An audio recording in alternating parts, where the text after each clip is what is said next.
Já, verkið spanna dálítið langt tímabil.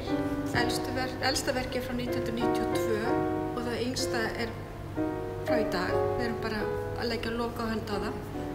Þetta eru 27 ár sem við erum að vinna með.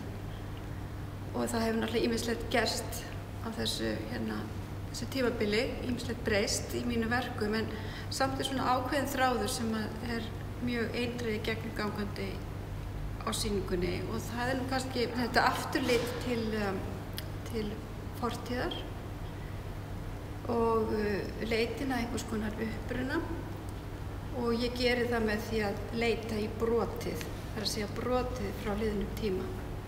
Í brotinu getur maður fundið ekki bara einhvers konar þráð aftur í tíman, heldur segir það okkur svo mikið samtíma okkar, hvernig við túlkum brotið. Svo það hefur raun og verið meira með framtíðina að gera en fortíðina.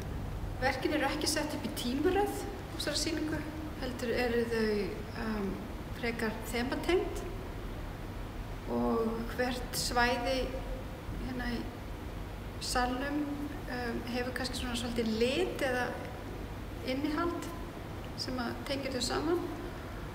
Og hérna erum við til dæmis í hvítleikanum. Við erum með annað svæði þar sem við einblínum á skrímslið eða fantasíuna.